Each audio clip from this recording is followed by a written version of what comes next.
तो छठा नंबर है अभाज्य संख्या यानी प्राइम नंबर, वैसी संख्या जो एक और स्वयं के अलावा किसी अन्य संख्या से ना कटे उसे अभाज्य संख्या कहते हैं।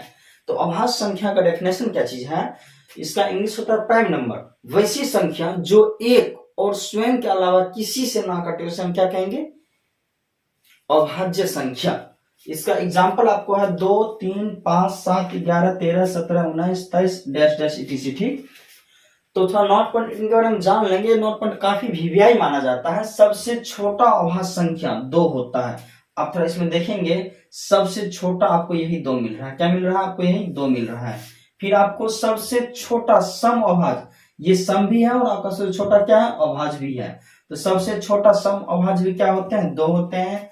फिर सबसे छोटा विषम अभाज्य, सबसे छोटा विषम अभाज्य होते हैं वो आपको क्या है, ये 3।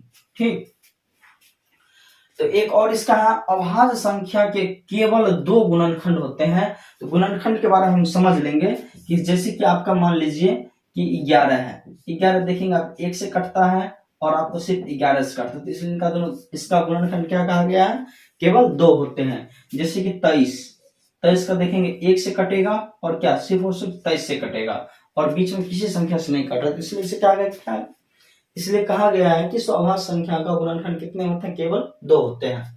फिर आपका 7वां पॉइंट है भाज्य संख्या यानी को प्राइम नंबर, वैसी संख्या जो एक और स्वयं के अतिरिक्त अन्य संख्या से विभाजित हो उसे भाज्य संख्या कहते हैं।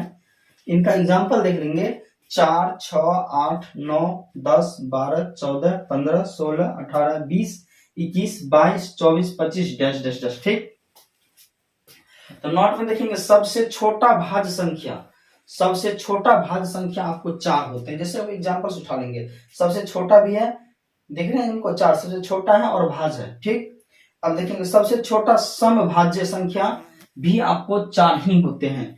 ये देखेंगे सबसे छोटा भी है और आपको क्या है, सम भी है। अब देखिए सबसे छोटा विषम अभाज्य क्या होते हैं, आपको 9, ये सबसे छोटा है और क्या है, विषम है।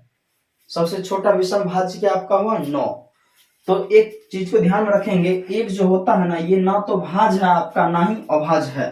तो थोड़ा एक और भाज्य संख्या बारे में और जान लेंगे। जैसे कि आपका मान लीजिए 8, देखिए ये 1 से कटता है, 2 से कटता है, 4 से कटता है और 8 से कटता है।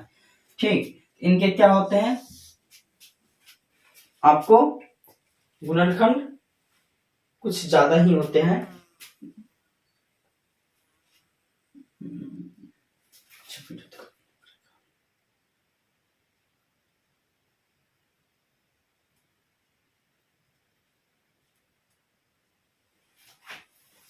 तो इनके गुणनखंड क्या आपको 2 से अधिक होते हैं। देखिए जैसे 1 हुआ, 2 हुआ, 4 हुआ, 8 हुआ, क्या हुआ, इनका 4 हो गया। फिर इसे बार के एक बार देख लेंगे, क्या होता है, 1, 2 से भी कटा, 3 से भी कटा, 4 से भी कटा, 6 से भी कटा, 12 से भी कटा।